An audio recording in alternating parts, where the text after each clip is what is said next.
14व्या वर्षी लग्न, 18व्या वर्षी 2 मुलांची आई, नंतर IPS बनून रचला इतिहास।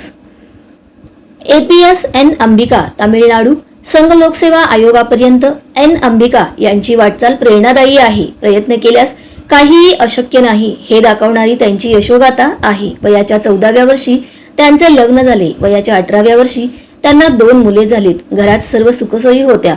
त्यांच्या संसारात एन अंबिका रमल्या होत्या। परंतु असे काही झाले की त्यांनी IPS बनण्याचा निर्णय घेतला। त्यावेळी त्यांचे शिक्षण फक्त 10वी पर्यंत झाले होते। पतीला हा निर्णय सांगितल्यावर त्यांनी सुरुवातीला हसण्यावरती नेले, परंतु अंबिका आपल्या निर्णयावर ठाम होत्या।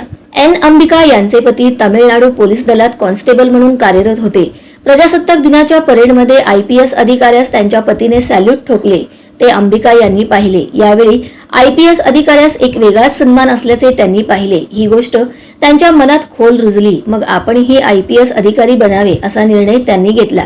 त्यांच्या या निर्णयास घरी कोणी गंभीरतेने घेतले नाही, कारण त्यांचे शिक्षण फक्त 10वी झाले होते। परंतु एन अंबिका यांनी करून दाखवले। अंबिका आपल्या निर्णयावर ठाम राहिल्या, यामुळे त्यांचा परिवार त्यांच्या निर्णयाचा सोबत आला। मग 10वी नंतरचे शिक्षण पूर्ण केले। 12वी केल्यानंतर पदवी मिळवली। पदवी घेतानाच UPSC ची तयारी सुरू केली। त्यासाठी पती आणि मुलांसोबत त्या चेन्नईमध्ये शिफ्ट झाल्या होत्या। त्यांचे पती आपले ड्युटी सांभाळून मुलांची देखभाल करत होते। अंबिका यांनी परीक्षेची तयारी केली आणि UPSC ची परीक्षा दिली। पहिल्या प्रयत्नात त्यांना यश आले नाही। दुसऱ्या तिसऱ्या प्रयत्नातही अपयश मिळाले। त्यानंतर त्यांच्या पतीचा विश्वास तुटला। त्यांनी पुन्हा घरी जाण्याचा विचार सुरू केला, परंतु अंबिका पराभव पत्करायला तयार नव्हत्या। पुन्हा एकदा त्यांनी परीक्षेची तयारी सुरू केली। अखेर त्यांच्या प्रयत्नांना यश आले। 2008 मध्ये अंबिका IPS झाल्या। प्रयत्न केल्यास काहीच अशक्य नाही हे त्यांनी दाखवून दिले।